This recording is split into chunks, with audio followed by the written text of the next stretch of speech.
السلام عليكم ورحمة الله تعالى وبركاته. خوتي خواتاتي، مرحبا بكم في فيديو جديد اللي نتمنى يلقاكم بصحة جيدة وفي أحسن الأحوال.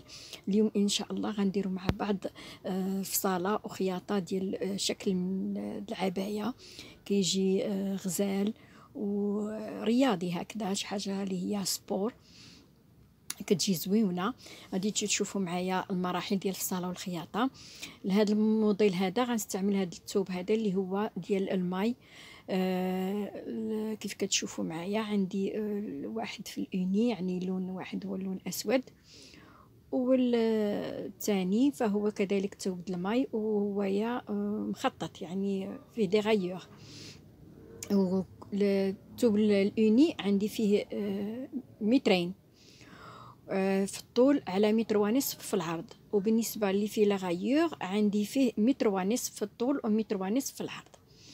إذا هنا كيف كتشوفوا أمامكم طويت الثوب على 4. غنبدا بالثوب اللي هو لون واحد ولا اللون الأسود. إذا غنجيو من الجهة اللي هي مغلقة، غندير 8 سنتيم لحردة العنق، 21 سنتيم عرض الكتاف، غادي ننزل ب3 سنتيم ونقاد خط الكتف. ثم بالنسبة للعنق الخلف ننزل ب3 سنتيم كيف كتشوفوا أمامكم، ونقاد حردة ديال العنق. ثم بالنسبة للثقب الأمام غادي ننزل ب10 سنتيم، وغادي ندير تقويرة ديال الأمام بهذا الشكل هذا. ثم غنجيو هنا للتركيز، غادي ننزل ب21 سنتيم. العرض هنايا الصدر غادي ندير 28 سنتيم. كتعرفوا هاد الثوب الماء هذا تيلصق، فمن احسن اننا نوسعو شويه، نديروه واسع باش ما ينجيش لاصق لينا على لو كور ديالنا، باش ما وسعناه كيجي غزال. عفوا. من بعد غادي ناخذ الطول ديال هاد العبايه. هنا درت 1 متر 30، عفوا متر و30، وانتوما كل وحده كيف كنقول لكم دائما تدير على حسب الطوله اللي بغات هي. ومن بعد غادي ننزل ب20 سنتيم من عند التركيز، وغادي ندير 26 سنتيم بالنسبه لدوره الحزام. و في الاسفل غادي ناخذ 34 سنتيم، وغادي نقاد يعني النقاط اللاقي ما بين النقاط. من بعد ما تراسيتو، استسمح ان الكاميرا ما عطيش اللون الاسود الحقيقي. دابا غادي ندوزو نقصو هاد الطراساج، يعني هاد الموديل هذا اللي فصلنا. نتمنى يكون واضح لكم الفصاله. بالنسبه للقياس ديال هاد العبايه هذا، فهي كتلبس الام والال.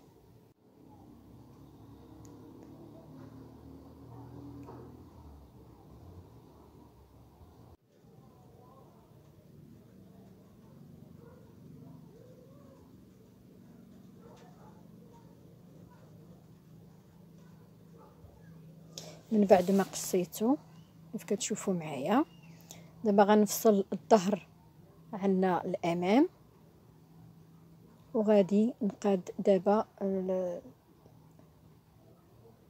الديكوب اللي غادي ندير بالنسبه لهاد الامام. يعني دائما تنرجعوه كيف ما كان. كتعرفوا ان هاد الثوب ديال الماء كيكون حتى هو صعيب في الخدمه، سورتو هذا اللي تيكون الثوب اللي كيكون خفيف. من بعد غادي نجي لهنا لعند العنق، غادي ندخل ب4 سنتيم، وغادي نديها بشكل مستقيم. يعني غندخل من العنق على الكتف، غندخل ب4 سنتيم، وغادي نطراسي هاد لا ديكوب اللي كنقول لها لا ديكوب بغوتيل. غنديرها من الكتف حتى الاسفل ديال العبايه، وغادي نطراسيوها في الجهه اليسرى ديال الامام. غنطراسيها في الجهه اليسرى، يعني غناخذ الجهه اليسرى وغادي نطراسي فيها هاد لا ديكوب هادي. ومن بعد غادي نقطع او غادي نقص الطوق، وغادي نفتح هاد الامام كامل، لان غادي نقص غير الجهه ديال اليسار، اما الجهه اليمنى غتبقى كما هي، غتكون عندي ديكوب غير في جهه واحده اللي هي الجهه ديال اليسار. غادي ندير هاد لا ديكوب بغوتيل بهذا الشكل هكذا على طول هاد العبايه هادي كيف كتشوفوا معايا. ومن بعد غادي ناخذ هاد الثوب اللي هو اللي فيه لاغايور اللي مخطط كيف كتشوفوا معايا، وغناخذ هذاك الجزء اللي قطعت من الامام وغادي ننزلو بهذه الطريقه هذه كيف ما كتشوفوا معايا. غادي نحاول انني نخليه يمشي ضغوات، يعني يمشي مع الغايور باش ناخذ الضغوا فيل ديالي بهذوك لي غايور، وغادي نديه مقاد ويمشي ضغوات على طول هاد الثوب هذا كيف ما كتشوفوا معايا.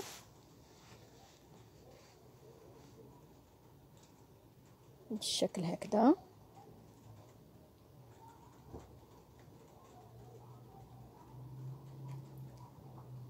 نقادو مزيان كيف كتشوفوا معايا. ممكن تستعينوا بالفنايت بالدبابيس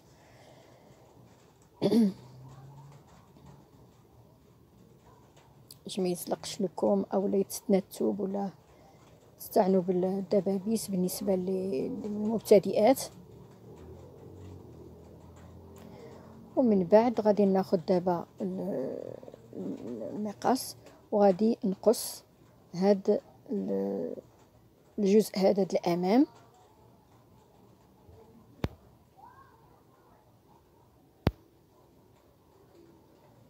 من بعد ما قصيته كيف كتشوفوا. غادي ناخذو غادي ننزلو على الامام، يعني بالنسبه للتركيز ديال الامام دائما تنقصوا منه 1 سنتيم حتى لسنتيم ونصف بالنسبه لاكاغور دوفون. من بعد غادي ناخذ التركيز ديالنا، شحال عندنا، شحال مكان عندنا للتركيز. وغادي ناخذ هاد الثوب كذلك ديال لي غايور، غادي نتني على 4 بشكل طولي، لان الشكل الطولي كيعطي الطول، يعني كيزيد الطول اللي لابسه، فهو كيزيدها الطول الا درنا لي غايور طوال. من بعد هنا نزلت القياس ديال التركيز اللي عندي، نزلت ب 12 سنتيم وقاديت التركيز قسمته على 2 جهه طلعت بسنتيم، نزلت بسنتيم عفوا، وجهه طلعت بها بسنتيم، يعني دائما تنخدموا هاد لامونش هادي. من بعد نزلت ب 58 سنتيم. بالنسبه هنا العرض ديال الكميم درت 20 سنتيم كيف ما كتشوفوا، حددت الطوله وكذلك العرض ديال الراس ديال الكم بهذا الشكل هذا. هنايا دخلت بواحد على سنتيمين وعاود قاديت لا لين ديال الكمايم.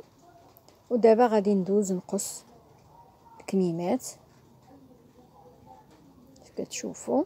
من بعد ما قصيت الكميمات غادي نجي للجهه ديال الامام وغنقص منها كذلك سنتيم بهذا الشكل هكذا، ندير علامه باش الامام نركبوا في الامام ونخيطوا مع الامام، والخلف نخيطوا مع الخلف. من بعد ما كملت الفصاله دابا غادي ندوزو للخياطه.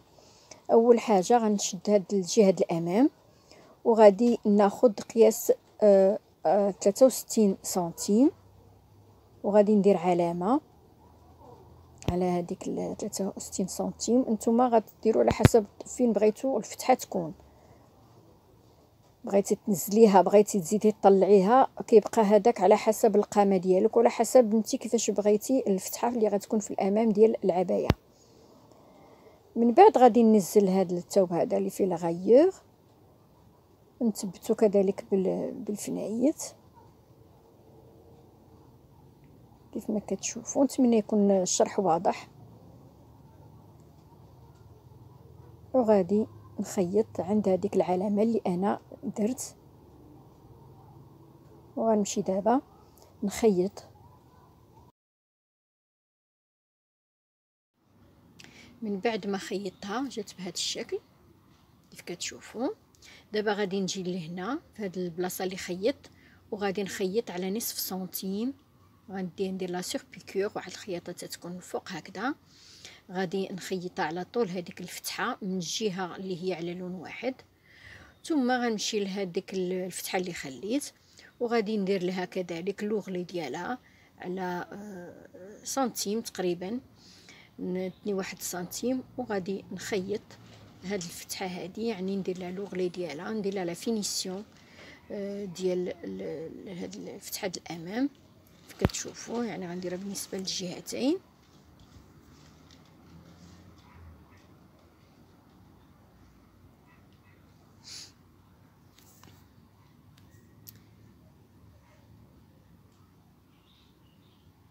كيف كتشوفوا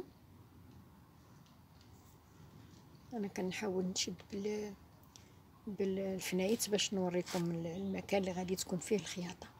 من بعد ما خيطتها كيف كتشوفوا غتجي الفتحه بهذا الشكل هكذا. هكذا جات لا فينيسيون ديال الفتحه ديال العبايه من الامام بهذا الشكل هذا. من بعد غادي نبداو دابا نخيطوا الاجزاء الاخرى ديال هاد العبايه هذه. غنمشيو لاول حاجه لي بوش. هنا الجيب درت فيه 17 سنتيم على 16 سنتيم، 17 في العرض على 16 في الطول، ودرتو بهذا الشكل هذا. ممكن ديروهم على شكل مربع او لا لكم الاختيار. انا درتو على هذا الشكل هذا.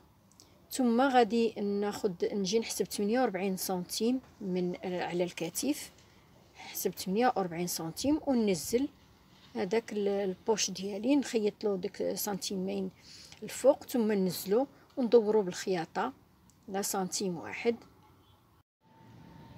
من بعد ما خيطته جاب هذا الشكل هذا كيف كتشوفوا امامكم. من بعد دابا غادي نبداو نخيطوا باقي الاجزاء ديال هاد العبايه هذه. غنبداو اول بالخياطه ديال الكتفين، خيطوا الاكتاف كيف ما كتشوفوا. بعد ما خيطتهم غادي ندوزو دابا كذلك الاكمام. غادي ناخذوا من المنتصف، وجهه الامام نخيطوها مع الامام، وجهه الخلف نخيطوها مع الجهه ديال الخلف كيف كتشوفوا معايا. كنوضع الوسط ديال الكتف مع الخياطه ديال الكتف، وتنخيط كيف قلت لكم الامام مع الامام والخلف مع الخلف. هذه الخياطه نديروها بالنسبه الاكمام بزوج كيف كتشوفوا معايا. من بعد ما خيطتهم كيف كتشوفوا غادي ندوزو دابا نخيطوا الجوانب ديال العبايه كيف كتشوفوا امامكم.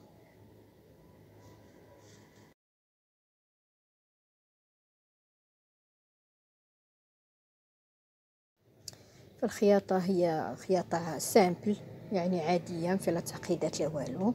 خياطه اللي تنخيطوا دائما نخيطوها بكل سهوله. ومن بعد ما تخيطات جات بهذا الشكل هذا كيف ما كتشوفوا امامكم.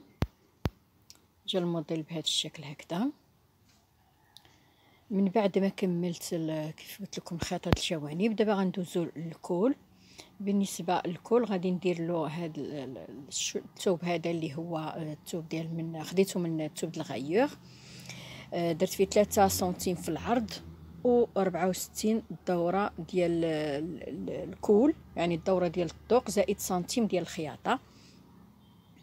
وغادي نتنيها على زوج بهذا الشكل هكذا، وغادي ننزلها على الوجه ديال الثوب، يعني على وجه ديال العبايه.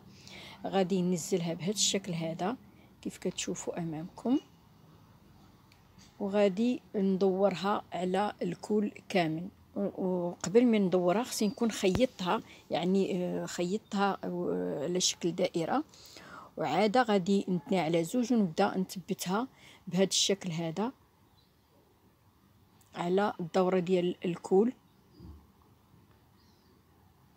كيف كتشوفوا امامكم. نتمنى ان الشرح يكون واضح. خيطها مع بهذا الشكل وعاد غادي تقلب بحال هكذا ودار لها لا سور بيكور. اذا بعد ما خيطت الكل كيف قلت لكم نخيطو ومن بعد كندير ليه لا سور بيكور باش كيجي الكل ديالنا بهذا الشكل هذا كيف كتشوفوا امامكم. من بعد ما سالينا الخياطه ديال الكل دابا غادي ندوزو للكمام. فغناخد هاد الكميمات هادو، غناخد هاد الباندا هادي اللي خديت فيها 23 سنتيم على 10 سنتيم، وغنتنيها بهذا الشكل كتشوفوا امامكم، وغادي نخيطها من هاد الجهه هادي. كذلك البوانيه الاخرى او الاسوره الاخرى تخيطها بهذا الشكل هذا. من بعد ما خيطتهم كيف كتشوفوا غادي نطويها على زوج بهذه الطريقه هذه، وغادي ناخذ الكمايم وغندخلهم في وسطها وغندير الخياطه على الخياطه كيف كتشوفوا، الخياطه ديال البوانيي على الخياطه ديال الكم بهذه الطريقه هذه. وغادي نبدا يعني نجبد هذيك البوانيي ونخيط معها الكمايم. نفس الشيء غادي نديرو الكم الاخر، يعني غادي نبدا نجبد في داك البوانيي، كنبدا نجر في الثوب وتنخيط حيت البوانيه الكم تيكون كبر من البوانيي. وكتجينا بهذا الشكل هذا، كيجيو فيها دي فرانس، وكتجي لا مونش بهذه الطريقه هذه كيف كتشوفوا. كيجي البوانيي فيها غزال او الاسوره كتجي بهذا الشكل هذا. ثم دابا بقى لينا لوغلي ديال الاسفل ديال هاد العبايه هذه، غادي ندير لوغلي على سنتيم وغادي ندورها كامله. اذا من بعد ما كملتها في الخياطه جات العبايه بهذا الشكل هذا كيف كتشوفوا امامكم. فهي جات عبايه رائعه غزاله، كتجي سواء في اللبس او الشكل ديالها كيجي زويون هذا الشكل هكذا. كتجي عبايه سبور بهذا الشكل هكذا، يعني خفيفه هكا. كيف ما تبعتوا معايا جميع مراحل الفصاله والخياطه جات العبايه ديالنا بهذا الشكل هذا كيف كتشوفوا. جات عبايه رائعه هكذايا بالبوش وبالفتيحه كذلك في الامام. كتجي بهذا الشكل هذا كيف كتشوفوا، كتلبس مع الكولون او لا بونطالون، كتجي زويونه غزاله في اللبس. نتمنى هذا الموديل هذا اللي درت معكم اليوم من الاعجاب ديالكم. ما بقى لي الا نودعكم ودمتم في رعايه الله، والى اللقاء في فيديو اخر باذن الله.